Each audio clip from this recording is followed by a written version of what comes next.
Yofi, bonsoir à toutes et à tous. On est très contents. Grâce à Midreshet Yehuda Manitou, on retrouve le cours hebdomadaire sur la paracha de Shavua, qui est donné cette année par le Rav Uziel. Et on est parachat Bo, Bechavod Rav Uziel. Erev Tov, effectivement, on est dans Parashat Bo, c'est-à-dire qu'on est en train de terminer les 10 plaies d'Égypte, et on espère que ce n'est qu'un début pour tous les ennemis qu'on a aujourd'hui, et que ça ne sera qu'une manière peut-être de leur symbolique de dire qu'on aimerait bien voir aussi détruit tout ce qui peut être nos ennemis. Et donc, dans la Parashat Bo se terminent les 10 plaies. Mais ce n'est pas sur les 10 plaies que je vais parler ce soir, c'est plutôt sur la suite des 10 plaies. En effet, une fois que la Torah termine de nous montrer les 3 dernières plaies, notamment la plaie des premiers-nés, la Torah enclenche sur des mitzvot, sur la mitzvah du Korban Pessah, c'est-à-dire du sacrifice pascal. Elle enclenche aussi sur les mitzvahs des téphilines et elle nous présente toutes sortes de mitzvot, 2, 3 mitzvot qui sont, on peut dire, des mitzvot en souvenir qui viennent commémorer la sortie d'Égypte.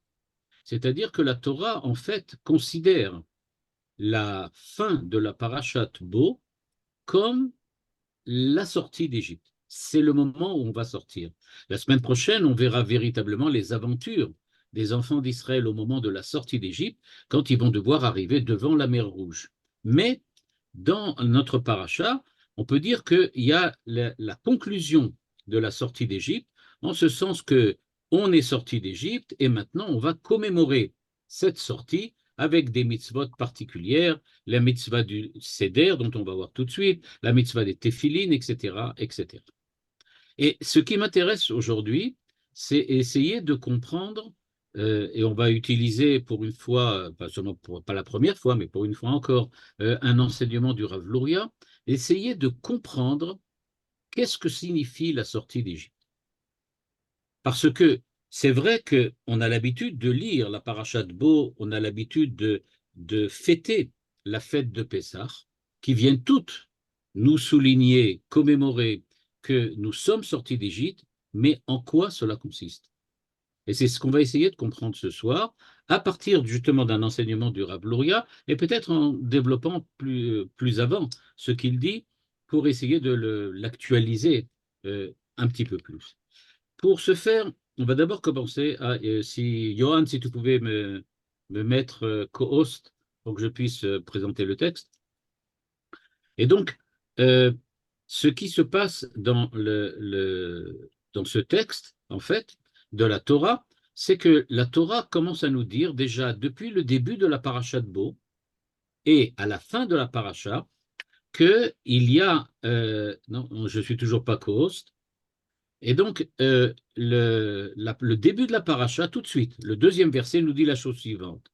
Ou lema'an tesaper be'ozne bincha, ou ben bincha, et asher italalti bemitzrayim. C'est-à-dire, dès le début de la parachat Bo, la Torah nous dit, oh, tu vas devoir raconter. Et évidemment, on parle de la nuit du Seder. On parle de la nuit du Seder durant laquelle on va raconter ce qui s'est passé en Égypte. Il y a donc, on pourrait dire, quelque chose qui relève du narratif. Il y a à raconter la sortie d'Égypte. Se souvenir de la sortie, la commémorer, il faut la raconter. 2 chapitres plus loin, nous dit la Torah, en parlant de la soirée du Seder, elle nous dit que Ve'aya ayom hazeh lachem lezikaron, vechagotem oto chag lachem. C'est au chapitre 12, toujours dans la parashat Bo. Vous Donc ce pouvez partager le jour-là, texte, Rav. ça y est, on peut le prononcer? Ok, super. Et donc, il nous dit Ve'aya lachem lezikaron. C'est-à-dire que on va maintenant pouvoir prendre en fait la sortie d'Égypte. C'est ce que vous avez devant vous maintenant. Je vais peut-être l'agrandir un tout petit peu, peut-être pour que ce soit plus clair. Voilà. Et donc, euh, Ve'aya lachem les zikaron vechagotem otuchag lachem. C'est-à-dire, il faut commémorer et fêter. Quelques versets plus loin, Ushmartem et hayom hazeh le dorotechem chukat olam. Vous allez garder. Qu'est-ce que ça veut dire garder? Vous allez en fait conserver, commémorer ce jour-là pour toutes les générations. Ça continue ensuite au chapitre suivant. Vayomer Moshe el ha'am, zachor et hayom hazeh asher yetzatem mimitzrayim. Je ne sais pas si vous voyez le nombre de fois dans lequel, dans une petite paracha de 3 chapitres, on voit ça revient comme un leitmotiv. Vous allez conserver, souvenir, commémorer. De quelques versets plus loin, Ve'igadeta lebincha bayom ha'u lemor. Cette fois-ci, on revient à la dimension narrative. Vous allez raconter ça tous les ans durant la soirée du Seder. Et enfin, on termine de quelques 5 versets après. Vayaki ishalcha bincha machar lemor mazot ve'amarta elav bechozekiad, ce que l'on raconte dans la Haggadah de Pessah. Donc, ce qu'on voit, c'est que quelle est la conclusion pour la Torah de la sortie d'Égypte, contrairement à ce que l'on ferait dans un bon roman qui nous raconterait maintenant les détails de la sortie, les préparatifs, comment on a couru, comment, etc., etc., on voit que la Torah nous dit on va commémorer, on va commémorer, on va commémorer. Ok.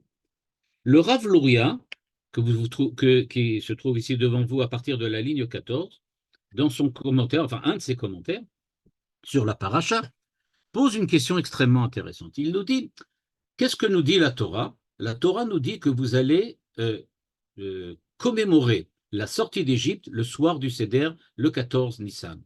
Il y a une discussion dans la Gemara pour savoir si on fait ça la nuit ou le jour. Mais on sait très bien, nous, maintenant, que la halakha, c'est on fait ça la nuit, les lois du Seder. Pourquoi? Ah, ils sont sortis la nuit, donc on fait ça la nuit. Le Rav Luria demande, Eno Mouvan, je lis ce qui est en vert. Aré Ikar Azchira, dit le Rav Luria. Aré, de quoi parle-t-on? Il s'agit de commémorer. Mais il dit, mais qu'est-ce que ça peut bien faire si on commémore la sortie d'Égypte, pas un soir, pas la nuit? Aré, la commémoration, dit-il, quand on veut remercier Dieu de quelque chose, eh bien, on ne le fait pas spécialement au moment où ça arrive, ou à la même date à laquelle ça arrive. On peut le faire n'importe quand. Par exemple, quelqu'un qui veut commémorer ou remercier Dieu parce qu'il a échappé à un attentat ou qu'il a échappé à un danger, eh bien, ce qu'il fait, il fait à Gomel et il le fait n'importe quand. Mais il remercie Dieu. Et donc, nous demande le Rav Luria, pourquoi on a tellement insisté dans la Torah que c'est le soir du 14 Nissan qu'il faut faire cette commémoration et remercier, comme s'il y avait quelque chose de particulier dans cette commémoration. Je rajoute encore autre chose que le Rav Luria va rajouter par la suite, et qui est extrêmement important. Il y a une mitzvah dans la Torah de se souvenir de la soirée, de se souvenir de la sortie d'Égypte.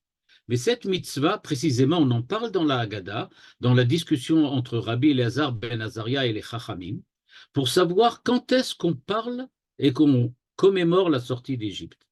La Torah, à la suite de cette discussion, les Chachamim disent que c'est tous les jours.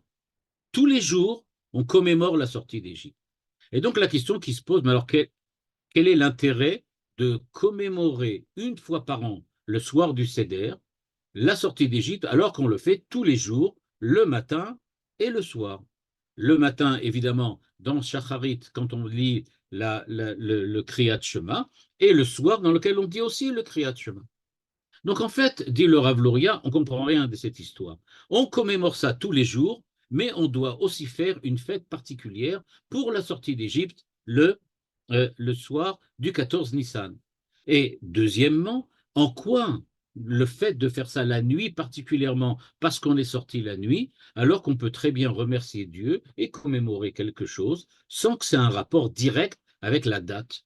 En France, on voit bien, partout on voit bien, on commémore un certain nombre de choses, ce n'est pas nécessairement lié si ça a eu lieu au matin ou au soir ou à la nuit, sous prétexte que ça a eu lieu à ce moment-là.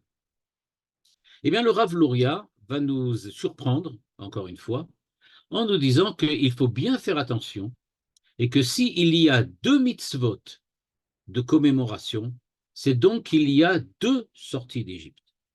Il y a 2 sorties d'Égypte. Sous-entendu, il y a deux dimensions à la sortie d'Égypte, une qui demande d'être commémorée tous les jours et une autre dimension qui demande à être commémorée une fois par an, le soir du Seder. Et c'est en comprenant ces deux dimensions de la sortie d'Égypte qu'on va comprendre ce que signifie la sortie d'Égypte, ce que signifie commémorer, et évidemment pourquoi on le commémore spécialement à une certaine date, et par ailleurs tous les jours. Et voilà ce qu'il nous dit à la ligne 16. Et donc, nous dit-il, Yetziat Mitzraim yeshba shne dvarim. C'est-à-dire, elle a deux dimensions. Lesquelles, pardon. Aechad, etzem anes, sheyatsu me'avdut lecherut. C'est-à-dire, nous dit le Rav Luria, que, en fait, il y a dans la sortie d'Égypte,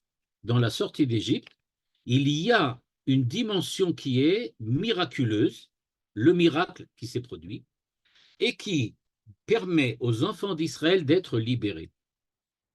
Et vous allez voir tout de suite que c'est très important. On fête donc quoi? On commémore quoi? On commémore le fait que les enfants d'Israël ont été sauvés. Il s'agit donc d'un sauvetage, d'une rédemption. Israël a été sauvé par Dieu, et donc, à la suite de cela, on va effectivement commémorer la sortie d'Égypte. C'est la première dimension. Cette dimension, nous dit le Rav Luria, il faut la comprendre de la manière suivante. Nous sommes sortis d'Égypte libérés, d'accord, alors, Bachar Baem Akadosh Baruchu Mikol Am Veromemanu Mikol Lashon. C'est-à-dire que, à la suite de la sortie d'Égypte, il s'est opéré une élection du point de vue de Dieu, et Dieu a élu le peuple d'Israël, c'est-à-dire qu'il a été choisi parmi les autres peuples pour une certaine mission, pour un certain dessein auquel Dieu est attaché et auquel il demande à Israël de se consacrer durant son histoire. Donc, ce n'est pas pour rien. Et c'est quelque chose qui, on peut dire d'une certaine façon, nous accompagne de façon permanente. De façon permanente. Pourquoi?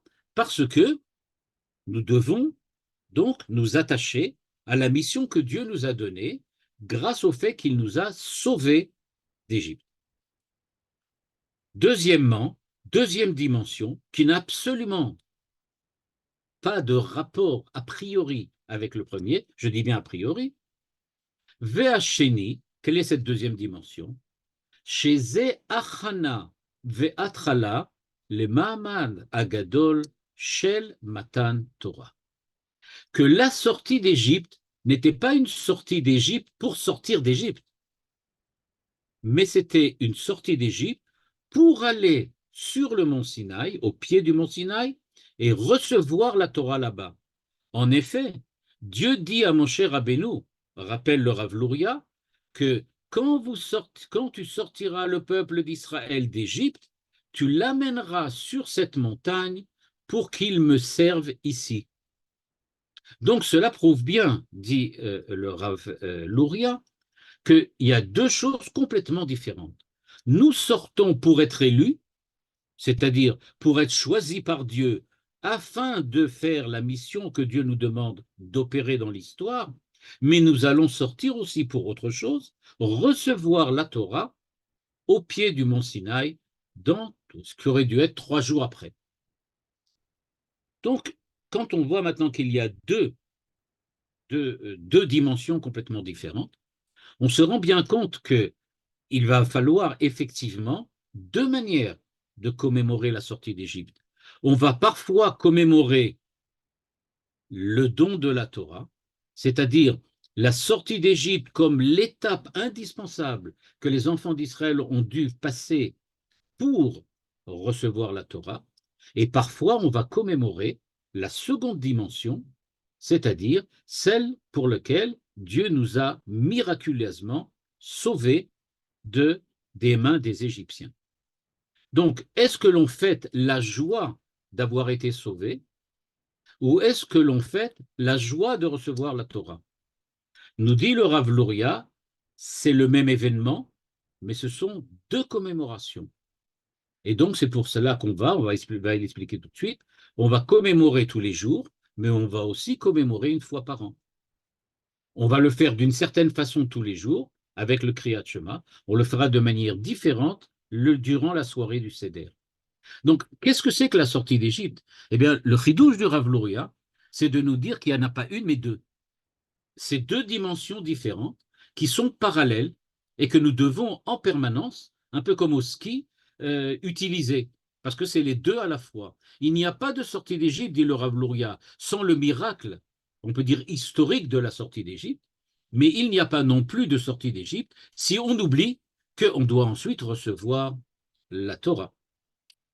Avant de continuer dans l'explication du Rav Luria, j'aimerais montrer que, en fait, ce que nous dit ici le Rav Luria, c'est peut-être, il ne le dit pas lui-même, donc je me permets de rajouter, comme je vous l'ai dit au début du cours, je vais peut-être rajouter des choses qu'il ne dit pas, et peut-être que ici le Rav Luria, sans s'en rendre compte, vient de nous expliciter ce que signifie la notion, le fait de commémorer quelque chose. Et donc, je vais me permettre de prendre quelques bonnes minutes pour essayer d'expliquer en quoi consiste une commémoration et pourquoi, en fait, les deux dimensions dont parle Rav Luria sont en fait les deux dimensions qui existent dans toute commémoration, et pas seulement dans Yetziat Mitzrayim.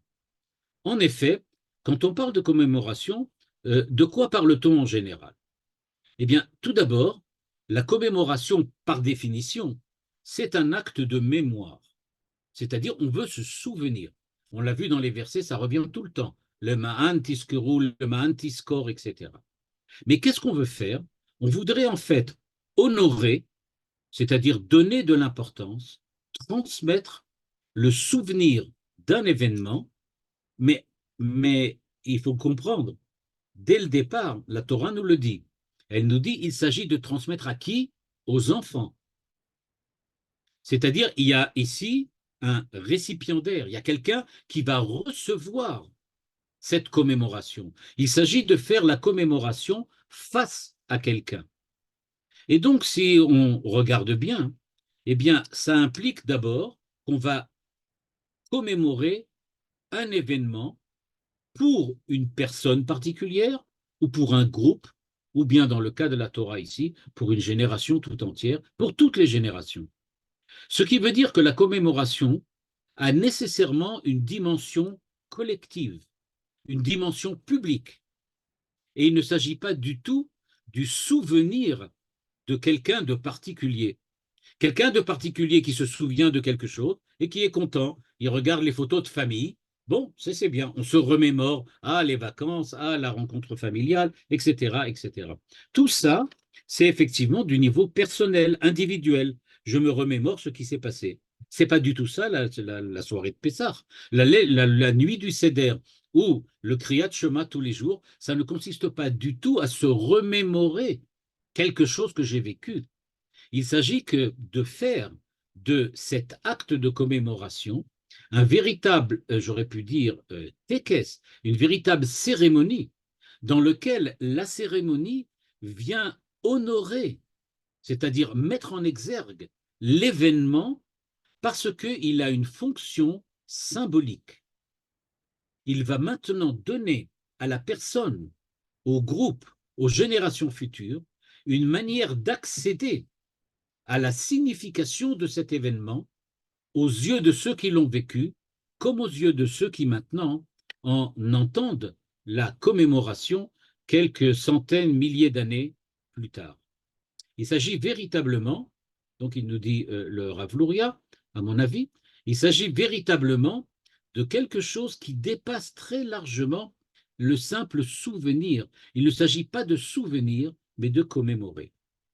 Et donc, la commémoration, la nuit du Seder, elle a un véritable enjeu politique, social et culturel, puisqu'elle va poser la question essentielle de la représentation du passé, c'est-à-dire des événements passés, pour la construction de l'identité de ceux qui écoutent maintenant, on peut dire, cette cérémonie de la commémoration. Donc la nuit du Seder, elle n'est pas là pour nous remémorer ce qui s'est passé, elle est là parce qu'elle veut construire l'identité, on peut dire au présent, l'identité actuelle des générations dans lesquelles nous vivons. Et cette identité, elle se construit grâce à la représentation du passé. Nous nous construisons le soir du Seder et tous les soirs, on verra de manière différente, de telle façon qu'en fait, nous nous construisons grâce au passé.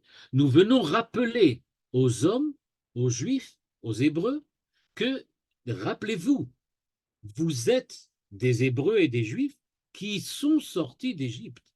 Ça fait partie de votre identité. Et donc, nous dit-il, il y a donc une dimension complètement nouvelle et différente qui n'existe pas dans le souvenir, c'est-à-dire dans la remémoration, par opposition à la commémoration. La remémoration est individuelle. La commémoration, elle est avec quelqu'un d'autre. Il y a donc une relation à autrui.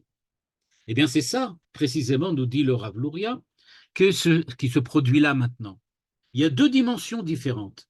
Il va y avoir donc une dimension dans laquelle on va dépasser la remémoration, mais il y a aussi une remémoration, tout simplement.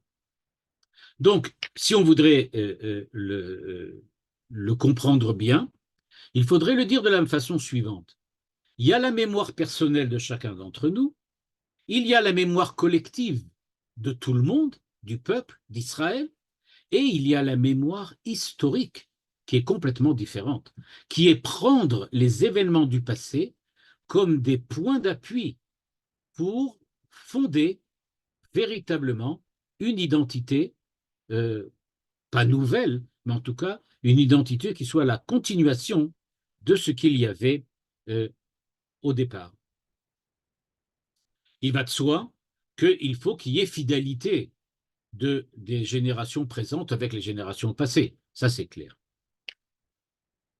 Comment peut-on être sûr maintenant que véritablement il y a commémoration? À mon avis, et c'est aussi ce que j'ai lu un peu partout, il y a on peut dire, quatre critères qui vont nous permettre d'évaluer de façon, on peut dire, plus ou moins sûre que les choses se font comme il faut. Premièrement, la Torah, dans les versets que vous avez devant vous, insiste, je vais vous les remontrer encore une fois, je vais redescendre le texte vers le bas, et y regarder. Lema'an tesaper beozne bincha et asher italalti bemitzrayim vetotota yeshasamti bam. C'est-à-dire, nous dit la Torah, il faut, premier critère, critère de vérité. Vous allez devoir maintenant raconter aux enfants la vérité de ce qui s'est passé. Et asher italalti. Comme si Dieu disait, regarde, il va y avoir des événements 1, 2, 3, 4, 5, tu vas leur raconter exactement ce qui s'est passé. La commémoration commence par la vérité. Tu dis, tu racontes des choses qui véritablement se sont passées. Tu n'inventes pas, tu n'enjolives pas, tu ne fais pas une apologie. C'est pas l'histoire sainte. Tu dois dire exactement ce qui s'est passé. C'est ce qu'il dit ici. Et asher it alalti b'mitzrayim. Raconte-leur dans les détails, dit Dieu. Il dit à Moshe. Et donc, Moshe entend bien de Dieu, il faut donc raconter la vérité, c'est-à-dire exactement ce qui s'est passé. Deuxièmement, on voit apparaître dans le texte de la Torah aussi une autre notion. Regardez ce que nous dit ici à la ligne 11. והיה כי ישאלך בנך מחר לאמור מה זאת, ואמרת אליו בחוזק יד הוציאנו השם ממצרים מבית עבדים. C'est-à-dire, deuxième dimension, deuxième critère que la Torah nous donne, c'est un critère de justice, à savoir, il n'y a pas ici une tentative d'enjoliver encore une fois les choses, c'est-à-dire de s'essayer de se souvenir des choses sans véritablement considérer les êtres du passé comme des acteurs qui méritent le respect et qui méritent, on peut dire comme ça, un hommage. En effet, un des problèmes de la commémoration, c'est ce que l'on appelle l'instrumentalisation. C'est-à-dire, dans le Ki shalcha bincha machar lemor mazot, tu vas lui dire, il y avait un vrai problème. Les enfants d'Israël à l'époque souffraient. Il y avait un véritable problème d'aliénation. Il y avait un problème où on voyait le pharaon, on peut dire, s'imposer de manière monstrueuse et de manière violente sur les enfants d'Israël. Dieu a appliqué la loi. Dieu a appliqué la règle de la justice. Il a utilisé la justice pour véritablement faire sortir les enfants d'Israël. Donc il nous dit, il faut montrer que ça relève du droit, à savoir, cette commémoration est justifiée. Elle est justifiée. Justifiée parce que c'est selon la justice. On ne fait pas quelque chose, on ne commémore pas une erreur, on ne commémore pas un méfait, on commémore quelque chose qui est juste. C'est ce que dit la Torah en disant, Va Martha Elav, Dieu a appliqué la force, la loi. Il a fallu sortir les enfants d'Israël. C'est pour ça qu'il l'a fait ce jour-là de la manière la plus juste et droite possible, parce que, et là c'est très important, parce que vous, les générations présentes, vous allez devoir prendre la responsabilité de faire perdurer cette sortie d'Égypte. Pour faire perdurer la sortie d'Égypte, vous devez nécessairement prendre la responsabilité de ce qui s'est passé. Être responsable, ça ne peut véritablement intervenir que si on sait qu'on est dans son droit. Je ne prends pas la responsabilité de quelque chose qui n'est pas droit, qui n'est pas juste. Je prends la responsabilité de ce qui est véritablement droit et juste. Troisième critère que la Torah souligne, c'est le critère de la narrativité, ou j'aurais pu dire ici la créativité. C'est-à-dire que on va, nous dit la Torah, on va devoir raconter. Quand la Torah nous dit vous allez devoir raconter, pour nous, bon, ça semble simplement quelque chose de tout à fait normal. Mais il y a écrit Tessaper beozne bincha. Tessaper. Pourquoi Tessaper? Parce que il s'agit maintenant d'essayer d'utiliser tous les moyens du langage, les moyens de l'imagination, les moyens de la créativité pour que la commémoration soit susceptible de parler, de s'adresser aux générations qui sont là maintenant. Parce que si la soirée du Seder est identique aujourd'hui à celle qu'elle était il y a 20 ans, alors on rate quelque chose très certainement. Il faut donc savoir prendre les choses et je ne veux pas dire les actualiser, mais les présenter de la façon que requièrent ceux qui sont là pour nous écouter. C'est une des qualités que Manitou donnait à ce qu'il appelle les avot. Il a dit les avot et les toldot, disait Manitou.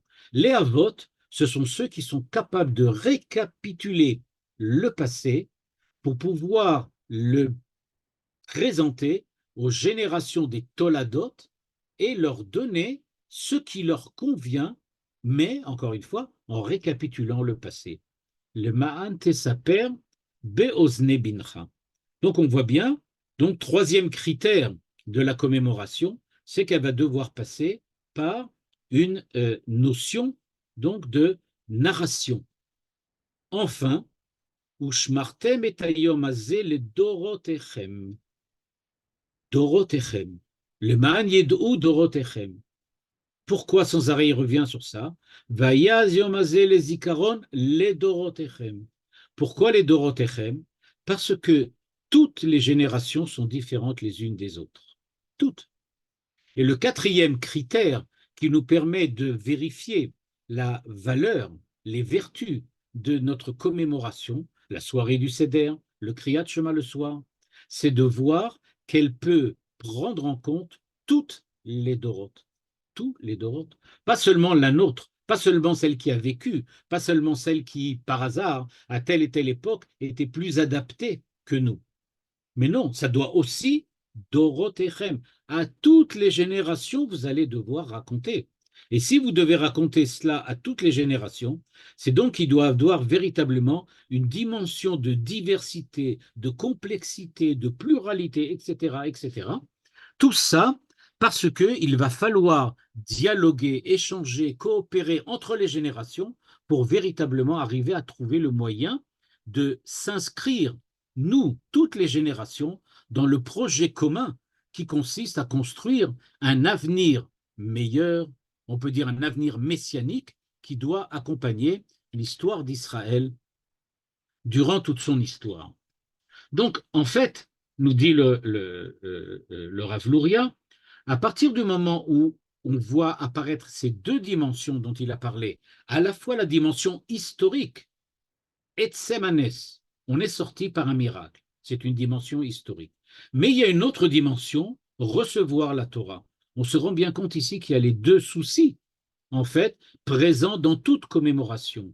D'une part, la vérité historique dont on a parlé, mais il y a aussi recevoir la Torah, c'est-à-dire le projet commun qui fait appel aux générations futures, à la créativité. Et donc tout cela, ça doit faire partie, en fait, de toute commémoration. Et ici, nous dit le Rav Luria, il y a deux dimensions qui sont les dimensions principales de cette commémoration, de ce Lema'an Ted'u Dorotechem, qui vont donc nous permettre de définir ce qu'est la sortie d'Égypte. Et donc, si on nous demande maintenant, après le Rav Luria, qu'est-ce que la sortie d'Égypte? Eh bien, la réponse, elle est déjà en tout cas duel. On va dire, la sortie d'Égypte, ça dépend. On peut la voir selon l'avenir des enfants d'Israël qui sont sortis d'Égypte, c'est-à-dire le fait qu'ils ont reçu la Torah, qu'ils sont rentrés en Eretz Israël pour ensuite créer un État qui a véritablement suivi la Torah, etc., etc., etc. Mais d'un autre côté, ça vient aussi fêter le miracle de la sortie elle-même, c'est-à-dire le miracle du fait que Dieu les a sauvés des Égyptiens. Ce sont deux dimensions. Une dimension historique, actuelle à l'époque de Moshe, donc c'est le miracle de l'époque de Moshe que nous commémorons, mais c'est aussi l'enclenchement d'un processus historique qui véritablement ne prendra fin que quand le Mashiach va venir, c'est-à-dire quand la Torah que les enfants d'Israël ont reçue sur le mont Sinaï pourra véritablement être appliquée de façon parfaite et totale à l'ensemble de l'humanité. Et donc, nous dit le Rav Luria, d'où j'invente ce truc-là? On revient un petit peu en arrière maintenant. D'où j'invente ce truc-là? D'où est-ce qu'on sait cette histoire-là qui a deux dimensions? Pourquoi ces dimensions-là? Eh bien, nous dit le Rav Luria, tout simplement parce que quand on lit la Torah, c'est-à-dire Shemot, Vaera, Bo, la sortie d'Égypte, on ne se rend pas très bien compte, mais il y a quand même des choses extrêmement importantes. Il y a trois choses qui se sont produites, c'est ce qu'il nous parle ici de la ligne 19 à la ligne 24. Il nous dit, regardez bien, l'histoire qui nous est racontée dans le livre de Shemot, jusqu'à la parashat Yitro, elle comporte à trois moments extrêmement importants, à trois moments fondateurs, elle nous montre la véritable présence de Dieu, ou on peut dire la véritable Itgalut, c'est-à-dire révélation divine. Dieu se révèle trois fois de manière tangible durant la sortie d'Égypte. Premièrement, évidemment, dans le désert, quand Moshe voit le buisson ardent. Ensuite, le jour même, la nuit de la sortie d'Égypte, quand Dieu accompagne avec les nuées les enfants d'Israël pour sortir d'Égypte. Et enfin, évidemment, au moment de la traversée de la mer Rouge. Tout ça avant le don de la Torah. Et donc, nous dit le Rav Luria, qu'est-ce que ça signifie? Pourquoi Dieu a-t-il besoin de se révéler trois fois avant de donner la Torah? Parce que si on dit que ces révélations ont rapport avec la sortie d'Égypte, dit le Rav Luria, il n'y a pas véritablement besoin pour sortir d'Égypte que Dieu se révèle. Alors, Dieu peut faire tout ce qu'il fait sans se révéler. Donc, en quoi consiste cette révélation et pourquoi est-elle si importante?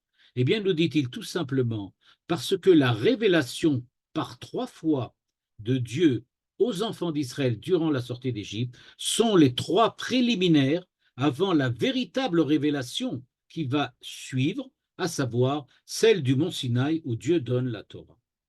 D'où ces 2 dimensions-là. La première, c'est la sortie d'Égypte en tant que miracle. Celle-là, on la voit tout le temps. Les 10 plaies, on la voit avec tout ce qui se passe avec Moshe Rabbeinu et les miracles. Ça, on le voit tout le temps. Donc, le miracle, c'est évident. Mais il nous dit le Rav Luria, en filigrane de ce miracle, on voit 3 fois apparaître cette révélation divine, qui est complètement inutile dans le cadre du miracle de la sortie d'Égypte. Dieu n'a pas besoin de se révéler à Moshe, il n'a pas besoin d'accompagner spécialement avec des nuées ou, comme on dit, avec un malach, ou bien à la mer Rouge en faisant passer là-bas, en disant que tout le monde a vu Dieu sur la mer, etc. Pourquoi Dieu s'est-il révélé à tout le monde? Parce qu'il y a une dimension de révélation de la sortie d'Égypte qui est fondamentale. Ce n'est pas seulement le miracle, dit le Rav Luria, c'est aussi la révélation. Et donc, nous dit-il, la sortie d'Égypte, elle se produit donc sur 2 niveaux parallèles. Premier niveau, c'est ce qu'il nous dit à la ligne 25-26, premier niveau, le miracle historique, c'est un premier niveau. Deuxième niveau, pas le miracle, mais la révélation de Dieu qui se produit par 3 fois, puis enfin l'apothéose avec le moment du Har Sinaï. Et alors, puisqu'on en est là, dit le Rav Luria, maintenant on va essayer de comprendre qu'est-ce que c'est que les 2 dimensions en question. La dimension miraculeuse est relativement simple à comprendre. On était complètement pris sous le joug des Égyptiens, Dieu est venu et nous a sauvés. Ça, tout le monde le comprend, on sait ce que ça veut dire. Par contre, qu'est-ce que ça veut dire, cette dimension de révélation divine? Eh bien, nous dit le Rav Luria, il faut savoir que les maîtres du Midrash et du Talmud nous enseignent que Dieu étudie lui-même la Torah. D'ailleurs, quand nous disons tous les jours la bracha sur la Torah, on dit Asher bachar banu mikol ha'amim, oui, la sortie d'Égypte, Dieu nous a sauvés. Venatan lanu et Torato, baruch ata Hashem, noten à Torah. Le Rav Luria dit, qu'est-ce que ça veut dire noten à Torah? Ça veut dire que Dieu donne la Torah au présent, tout le temps, en permanence. Noten, maintenant, à Torah. Ou Natan lanu et Torato, oui, ça, on est en train de raconter le miracle. C'est-à-dire, nous dit le Rav Luria, quand on fait la bracha, il y a les 2 dimensions dont on parle de la sortie d'Égypte apparaissent au niveau de la bracha de la Torah. La première dimension, Bachar banu mikol ha'amim venatan lanu et Torato. Ça, c'est l'histoire, c'est le Nes. C'est ce que nous a dit ici le Rav Luria en nous disant, il y a la dimension de la sortie d'Égypte en tant qu'événement historique miraculeux. Mais quand on dit Baruch ata Hashem noten à Torah, on ne parle plus du tout de l'histoire, on parle de nous. On parle de nous. Noten à Torah à qui? À nous. C'est donc, nous dit le Rav Luria, par le fait que Dieu étudie la Torah, ça veut dire que nous avons la possibilité de recevoir cette Torah nouvelle, entre guillemets, que Dieu est en train d'étudier aujourd'hui et que dont nous bénéficions au présent, maintenant. Et donc, comme il est dit, Leolam Hashem dvarcha nitzav bashamayim. Dieu nous donne la Torah au présent. Et donc, nous dit-il, et ça veut dire qu'il va falloir une révélation divine au présent. C'est cela ce que l'on fête le jour de la sortie d'Égypte. On ne fête pas seulement l'événement sortie d'Égypte, puis rencontre avec Dieu sur le mont Sinaï, mais on fête maintenant la révélation qui a eu lieu au mont Sinaï. Et cette révélation, c'est cette capacité d'Israël de recevoir, d'entendre, d'écouter ce que Dieu enseigne chaque jour, ce qui permet aux Chachamim de la Torah chez Béal Pé, les Chachamim, les Poskim, etc., qui, tous les jours, font des Chidushim dans la Torah ce que Manitou appelle des renouveaux de sens. Et donc, nous dit-il, on voit bien que les deux dimensions apparaissent en permanence. Il y a la Yetziat Mitzrayim événementielle, qui est le miracle que nous fêtons et commémorons, mais il y a aussi le don de la Torah permanent. Et c'est justement cette dimension-là dont il a parlé tout à l'heure en disant, nous sommes sortis d'Égypte, oui, mais dans le cadre de la révélation divine, pour que Dieu se révèle. Et donc, nous dit-il, c'est précisément pour cela qu'il y a deux manières de se rappeler de la sortie d'Égypte. On s'en rappelle tous les jours, mais on s'en rappelle aussi une fois par an avec la soirée du Seder. En effet, nous dit-il, la soirée du Seder, elle vient raconter, c'est clair maintenant, le miracle historique. Elle ne raconte pas le fait qu'on reçoit la Torah tous les jours. Elle ne raconte pas le fait que c'était les préparatifs pour recevoir la Torah. Mais elle raconte que nous sommes sortis d'Égypte et que nous avons eu la possibilité, la capacité de pouvoir sortir d'Égypte. Ça, on le fait une fois par an. Par contre, la dimension de recevoir la Torah, le Rav Luria va nous l'expliquer. Il dit c'est tous les jours, c'est pas une fois par an. On ne reçoit pas la Torah une fois par an. On reçoit la Torah tous les jours. Et recevoir la Torah tous les jours nous dit, ligne 8, Yesh zechira bekol yom mitzad ha'atchala va'achana shel matan Torah sheyesh betziat Mitzrayim veze mitchadesh bekol yom.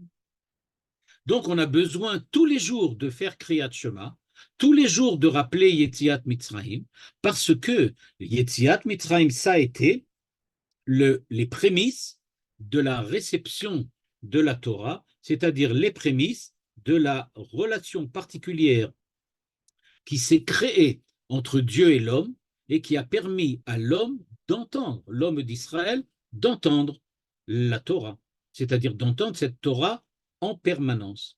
Et c'est pour ça, nous dit-il, qu'on doit tout le temps se rappeler des Yetziat Mitzrayim, le matin et le soir, tous les jours, sans aucune différence.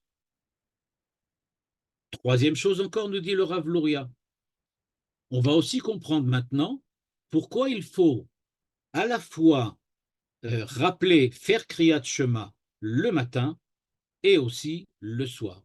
Or, la question qu'avait posée le Rav Luria, c'était pourquoi doit-on spécialement faire la nuit du Seder le soir et pourquoi doit-on dire le Kriyat Shema le matin et le soir s'il s'agit de remercier Dieu pour la sortie d'Égypte?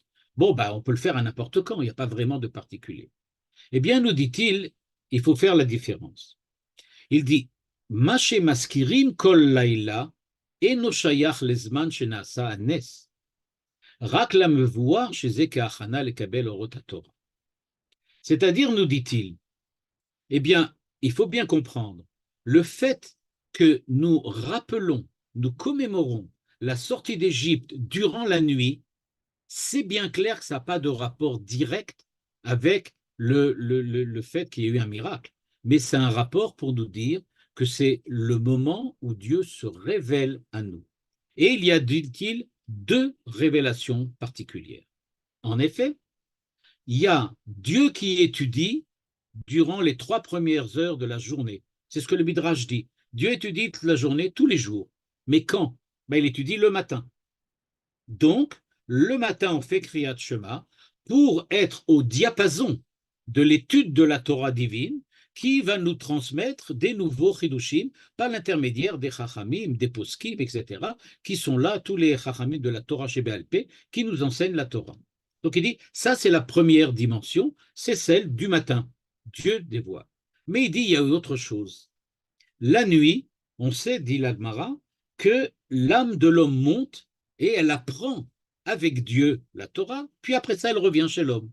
Alors c'est un petit peu caché au départ, mais après ça, ça va se dévoiler, et c'est ça qui va faire la source de tous les chidushim, les renouveaux de sens, qui sont ceux que les hommes vont découvrir durant leur vie de Torah, on peut dire d'une certaine façon. Eh bien, nous dit le Rav Luria, c'est la raison pour laquelle on fait ça aussi le soir. C'est-à-dire que le soir et le matin, ça n'a pas de rapport du tout avec l'Égypte. Aucun rapport. C'est au contraire quelque chose qui a rapport avec la fonctionnalité de l'étude de la Torah. La Torah, on doit véritablement être au diapason de Dieu, c'est-à-dire chaque fois qu'il y a révélation, il y a Torah. On a l'habitude de penser que la création de la Torah, pardon, la création du monde, c'était un moment, Dieu est venu, il a claqué des doigts et hop, le monde est apparu. C'est à peu près ça ce qu'on imagine. On a dit, ok, il a fait comme un magicien, hop, il a fait apparaître l'as de trèfle. Et voilà, le monde est là, devant nous. Il nous dit, oui, c'est vrai, il y a cette dimension-là. Ok, c'est vrai, le monde est là. Mais ça ne finit pas ce jour-là. C'est tous les jours que Dieu intervient. Il intervient par l'intermédiaire de la Torah. Il intervient en se révélant dans l'espace de la Torah que nous étudions. Et donc, le matin, quand nous étudions, et la nuit, quand nous dormons, nous sommes en contact avec la révélation divine, ou on peut appeler ça la création divine. Dieu crée.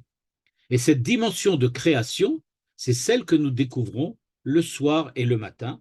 Et c'est donc les raisons pour lesquelles il y a véritablement deux dimensions, matin-soir, dans l'étude de la Torah. Il fait aussi la remarque que le Rav Luria, on peut aussi remarquer que durant la nuit, c'est seulement l'âme qui étudie, alors que durant le jour, c'est avec le corps, puisque on est réveillé. Donc il dit qu'il y a aussi deux dimensions, une dimension complètement spirituelle et une dimension complètement humaine. Et donc par là, on retrouve véritablement, encore une fois, la différence entre le jour et la nuit, ce qui explique pourquoi on fait Kriyat Shema et le jour et la nuit. Enfin, pour terminer, on va revenir à Rabbi Elazar ben Azaria. Qu'est-ce que Rabbi Elazar ben Azaria et les Chachamim discutent dans la Haggadah? Ils discutent, est-ce qu'on doit parler, commémorer Yetziat Mitzrayim la nuit ou le jour? Et ensuite, ils discutent pour savoir est-ce que c'est seulement Baolam Hazé ou bien aussi dans l'Imot HaMashiach. Nous dit le Rav Luria, le Rabbi Elazar ben Azaria, qui dit qu'on peut Lo zachiti, il dit donc Lo zachiti she'tamer yitzitzat mitzrayim balelot ad shederasha benzoma. C'est-à-dire, jusqu'à que je n'ai pas entendu la dracha de Benzoma, je croyais qu'on devait faire seulement la commémoration d'Yitziat Mitzrayim le jour, mais pas la nuit. Pourquoi?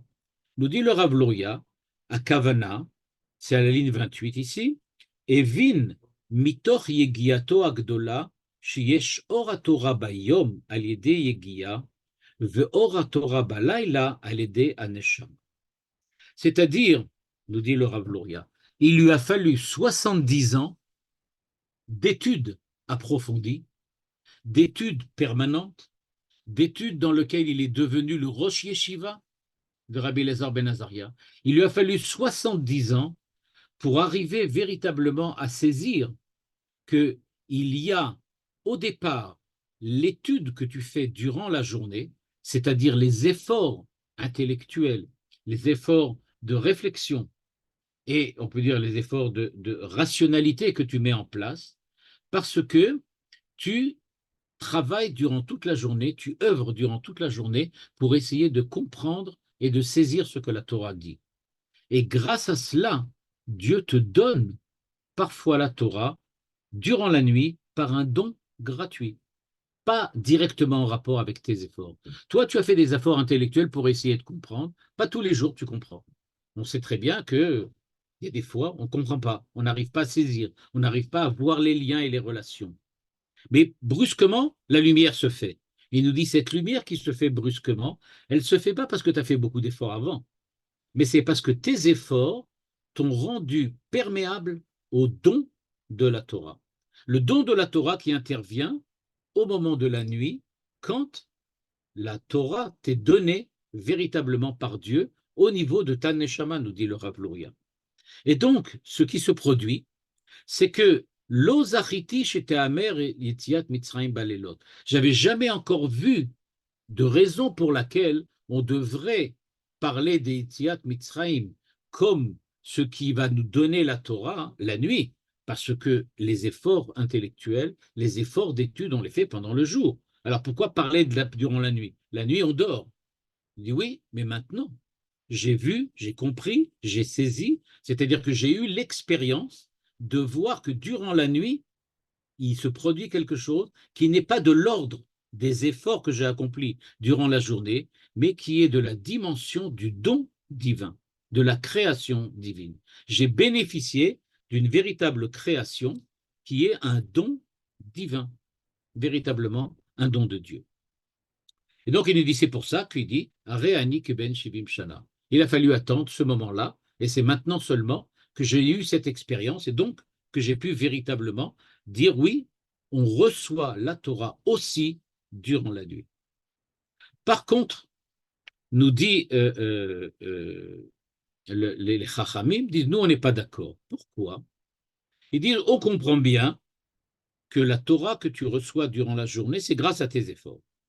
Et donc, à ce moment-là, effectivement, tu dois rappeler Yetziat Mitzrayim parce que on sait que Yetziat Mitzrayim, ce sont les prémices qui vont nous permettre de recevoir la Torah un peu plus tard. Donc, les Yetziat Mitzrayim, c'est la base, c'est les fondements, sur les principes sur lesquels va se construire la Torah que nous allons recevoir par la suite. Quand est-ce qu'on la reçoit? Durant la journée, évidemment. OK. Par contre, nous dit-il, ce qui se passe durant la nuit, ce n'est pas véritablement le fruit de tes efforts. Ce n'est pas véritablement ça. Mais qu'est-ce qui se passe la nuit? Eh bien, il lui dit, ce qui se passe véritablement la nuit, eh bien, c'est quelque chose qui est du don, mais pas de l'étude. C'est-à-dire, disent-ils les Chachamim, pourquoi tu vas parler que la sortie d'Égypte, c'est les prémices à ce qui vient la nuit? Non. Ce qui vient à la suite de la sortie d'Égypte, c'est seulement la faculté de faire les efforts. Nous avons reçu la Torah, c'est-à-dire nous avons reçu comme mission d'accomplir, de faire des efforts pour arriver à saisir la Torah.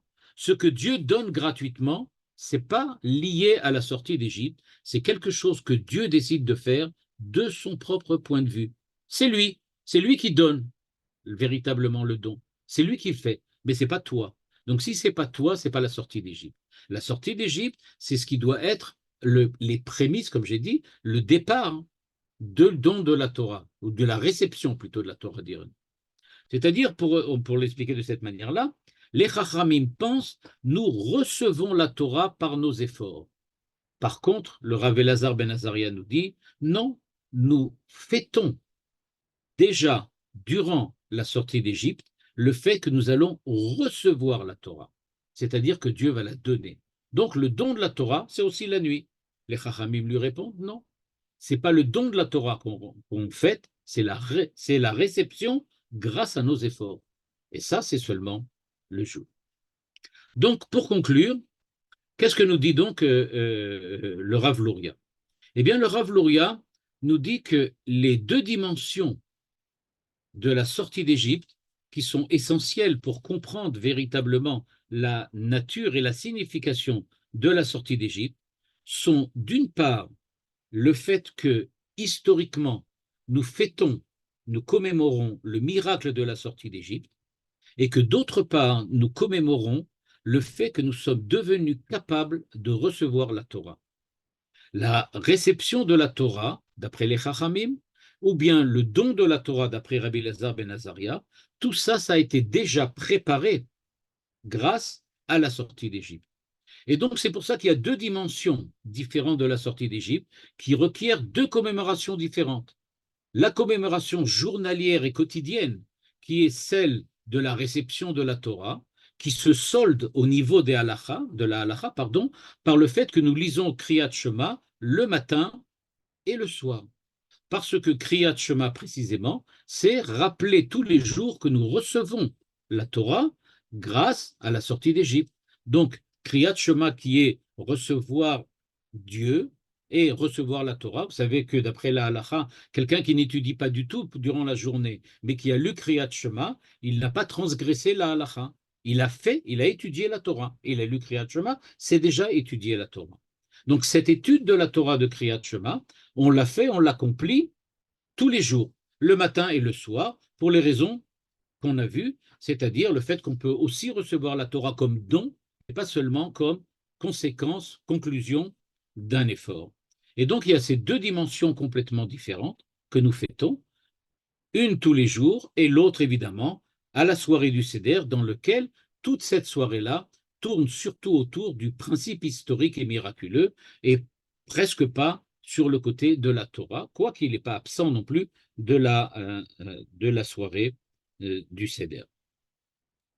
Comme j'ai essayé de le dire au départ, pour terminer, eh bien, en fait, peut-être qu'il faut voir ça comme la nature même, l'essence même de toute commémoration.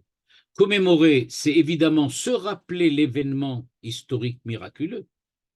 Oui, c'est ça, commémorer, se rappeler. Mais c'est aussi construire une identité dans le but de faire un avenir différent. Ça, c'est le don de la Torah, c'est-à-dire le fait de recevoir la Torah et grâce à elle de créer une société, un homme différent. Et ça, c'est déjà la seconde dimension.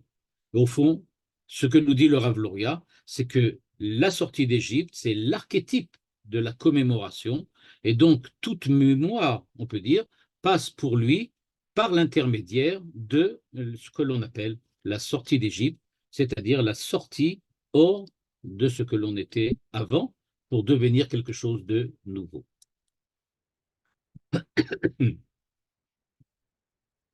Daraba, merci beaucoup, Ravouziel. Voilà, on va pouvoir ouvrir le micro. S'il y a des questions, vous pouvez intervenir. Oui, s'il vous plaît, Bevakasha, Allez-y. Pierre Hayat, comment Bevakasha. se fait-il que la dimension de l'entrée en Eretz, en terre promise, n'ait pas été tellement mise en évidence, alors qu'il me semble qu'il n'y a pas de sortie d'Égypte sans entrée en Eretz. D'ailleurs, les événements sont assez symétriques. Il y a par exemple la traversée de la mer des Joncs, la traversée du Jourdain, la circoncision avant la sortie d'Égypte, la circoncision après la traversée du Jourdain, etc. Il y a donc une sorte de symétrie et il me semble que la dimension de l'entrée en Eretz est tout à fait conjointe à la sortie d'Égypte. Que dit le Rav Luria à ce sujet? Le Rav Luria ne pense pas que la sortie d'Égypte avait pour finalité de rentrer en Israël s'il n'y avait pas eu la Torah. On en avait déjà parlé, il disait qu'il y a des fois on n'aurait pas eu besoin de recevoir la Torah, on aurait pu se contenter de la Torah que nous avions déjà, on en avait parlé, déjà reçue depuis les patriarches. Mais, dit-il, à partir du moment où nous sortons d'Égypte plus tôt que prévu, nous devons recevoir la Torah. Donc, il n'y aura pas d'entrée en Israël sans la réception de la Torah. Et donc, pour lui, ce qui se passe, c'est que la rentrée en Israël va devoir se faire seulement à partir du moment où on a reçu la Torah. Et donc, la sortie d'Égypte, pour lui, sa finalité, c'est de recevoir la Torah. Et un des événements importants qui va accompagner la réception de la Torah, c'est évidemment de rentrer en Israël. Mais pour lui, je reviens, la rentrée en Israël n'est pas aussi fondamentale que pour Manitou, par exemple, qui insiste tout le temps sur le fait qu'on sort de l'Égypte pour arriver en Israël. Lui, il dit oui, mais tu ne peux pas arriver en Israël sans la Torah. Soit tu la reçois des Avot, et à ce moment-là, tu n'as rien besoin de recevoir, tu vas directement en Israël et tu accomplis, réalises la Torah, tu lui donnes une prégnance, j'aurais pu dire politico-sociale, durant toute on peut dire comme ça, l'histoire qui va suivre. Oui, ça c'est possible. Ou bien tu la reçois au milieu si tu ne l'as pas reçue. Mais il dit en fin de compte, il s'agit de réaliser la Torah dans le cadre d'Eret Israël. Oui, Dans le cadre d'Eret Israël. je ne minimise pas le don de la Torah, mais pourquoi ne pas également parler de l'entrée en terre promise? Dans le texte de la Torah, il est bien dit, vous sortirez d'Égypte pour entrer dans une terre où ruisselle, etc. Le Le lait verset et qu'a le cité, miel. oui, le verset qu'a cité le Rav Lorer, c'est pas celui-là. Lui, il a Oui, cité l'autre verset, le verset dans lequel Dieu dit, vous allez sortir d'Égypte pour venir recevoir la Torah ici sur le mont Sinaï. absolument. C'est Donc, celui-là qui choisit. il a privilégié un verset en délaissant Oui, pour le volontairement moment. l'autre, Oui, oui, mais alors pour qu'ils le auraient moment. pu être menés en parallèle. Peut-être, peut-être. Mais il veut parler ici de révélation, et donc il dit comment comprendre les 3 révélations qui ont eu lieu durant la sortie d'Égypte si on ne pense pas que la révélation est un événement véritablement fondateur, et lui qui n'est pas en parallèle, mais qui est dans l'essence même de la sortie d'Égypte. Donc il dit le moment de révélation, c'est le mont Sinaï, c'est pas l'entrée en Israël. L'entrée en Israël va intervenir plus tard, une fois que les enfants d'Israël ont reçu la Torah. C'est pas D'ailleurs, exactement la même position que Manitou. c'est Manitoba. d'ailleurs la 5e coupe. C'est C'est d'ailleurs la 5e coupe. la Donc, 5e coupe, exactement. Est-ce que je peux poser une question? Vous avez parlé sans arrêt du rôle de l'homme par rapport au rôle de Dieu. Mais si on regarde la sortie d'Égypte, finalement, c'est Dieu qui nous a sortis d'Égypte. C'est pas tellement nous qui sommes sortis de notre propre volonté. Ça, c'est un. Deuxièmement, au Sinaï, c'est un don de Dieu. On a reçu la Torah. Est-ce que ça, plus ça ne veut pas dire une incapacité, une faiblesse du peuple juif, justement, qui n'a pas été capable d'initier les choses? Et c'est peut-être pour ça qu'il n'est pas allé directement en Israël? Non, non, je pense pas. Parce que il y a pour 2 raisons. La première raison, c'est que Israël a fait énormément, puisqu'on leur a demandé de faire l'agneau pascal et ensuite de mettre le sang sur la porte, etc. Donc, Israël a oui agi. Et sans cela, bah, ils auraient disparu durant durant la mort des premiers-nés, quand le Mashrit est passé et il a frappé toutes les portes, etc.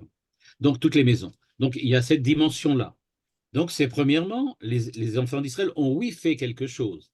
Au moment de la sortie, au moment du passage de la mer Rouge aussi, Dieu dit, vous devez faire quelque chose. Ce n'est pas moi de faire, c'est vous devez faire. C'est vrai qu'il y a un don. Troisièmement, maintenant, sur le problème du mont Sinaï. Est-ce que la Torah a été donnée au mont Sinaï ou est-ce qu'elle a été reçue? Eh bien, c'est les deux à la fois. C'est exactement ce que le Midrash dit. Quand le Midrash dit à Dieu que Dieu a pris le mont Sinaï, il leur dit, je le mets au-dessus. Si vous ne l'acceptez pas, hein, si vous l'acceptez pas, alors je vous tue là. Ça veut dire encore quoi? Ça veut dire que, comme disait Manitou, on est fiancé. Donc maintenant, on va se marier. Alors maintenant, le mariage, c'est définitif. Jusqu'à présent, c'était des fiançailles. Donc, mais on ne fait pas ça, hein. On n'impose pas un mariage à des gens qui ne sont pas fiancés. Donc il dit, ils avaient fait l'effort d'être fiancés déjà. Ils avaient mérité d'être fiancés. Ils avaient mérité de recevoir la Torah. Ils la méritaient. Maintenant, simplement, Dieu a dit, OK, je vous l'impose. Puisque vous la voulez, je vous l'impose. Il y a une dimension quand même complètement occultée. C'est la notion de Zecher. Autrement dit, oui, la notion de ce qu'on appelle le Zecher, ce que vous avez appelé la commémoration. Autrement dit, tout ce que vous avez dit en ce qui concerne la pratique de la chose, c'est pour espérer le 23 janvier. Pourquoi Shamol, ça veut dire que la spécificité du temps, Zeman Matan Toratenu, c'est le temps qui est propice à. Le temps n'est pas quelque chose d'absolument éphémère. Ça veut dire que chaque seconde a une signification. Et c'est ça, cette notion de Zechet, de Zeman. C'est un thème classique chez Manitou, quoi. Et puis là, on n'en parle pas du tout. Tout à fait. Parce que pour lui, dans le Zecher, peut-être, c'est comme ça qu'il faut le lire pour lui, pour le Rav Luria, le Zecher, c'est la permanence de l'étude de la Torah et des Chidushim de la Torah. Le temps, ici, c'est pas un temps qui est un temps du vécu, c'est un temps de l'étude. C'est le temps de la permanence de l'étude et la permanence de la réception de la Torah durant l'étude. C'est l'étude qui scande. C'est l'étude qui scande le temps. C'est un temps parvé, quelque part. C'est un temps parvé. Parvé, oui. Oui, mais bon, mais ça enlève une dimension importante quand même. Mais en tout cas, pour lui, dans la commémoration, il y a beaucoup plus ce que j'ai essayé de développer que la fonctionnalité, j'aurais pu dire, la fonctionnalité temporelle. C'est pas ça son souci. Lui, ce qu'il essaye de comprendre, c'est la synchronisation qu'il doit avoir entre l'étude de Dieu et la réception de l'homme. C'est ça surtout qui l'interpelle. Est-ce que je voudrais rappeler, pour Manitou, c'est tout à fait le contraire. tout à fait le contraire. Parce que normalement, en sortant d'Égypte, on n'avait même pas besoin de recevoir la Torah. On devait rentrer directement en Israël sans avoir besoin de la Torah. Donc, c'est une position tout à fait contraire, quoi. C'est pas contraire, c'est différent. C'est pas contraire parce que Manitou lui-même peut difficilement expliquer, enfin, pas qu'il explique difficilement, il explique, mais dire, il a du mal, d'un certain point de vue, à expliquer comment se fait-il qu'on reçoit la Torah, que c'est tellement important, si vraiment c'est pas important. Il faut aussi voir ça de cette manière-là. C'est-à-dire que pour Manitou, comment se fait-il qu'on ne parle presque pas de l'entrée en Israël, mais qu'on parle surtout du don de la Torah? Pour le Rav Luria, c'est beaucoup plus simple. Lui, il dit on parle de la Torah parce que c'est a priori l'étape essentielle qui va nous permettre ensuite de rentrer en Eretz Israël. Mais il faut savoir que le Rav Luria est tout à fait d'accord avec Manitou sur le fait qu'il y a une centralité d'Eretz Israël dans la Torah et dans l'étude de la Torah. Ça, il est tout à fait d'accord. Simplement, il dit la sortie d'Égypte, elle ne tournait pas, elle ne pivotait pas autour d'Eretz Israël, mais autour du don de la Torah. C'est au niveau de la sortie d'Égypte. Au niveau de la fonction et de on peut dire de ce que la Eretz Israël va apporter, il est d'accord et il est peut-être même plus extrémiste que Manitou. Dans certains textes, il va très très loin. Ça va. D'accord. Alors, est-ce qu'on a réussi finalement? On a réussi ce projet finalement. Est-ce qu'on a réussi? On est Oui, en train. on a réussi On le est en souvenir train. on ne fait que ça, se souvenir qu'on est sorti d'Égypte. Voilà. Bon, on est en train. On est en train. Oui.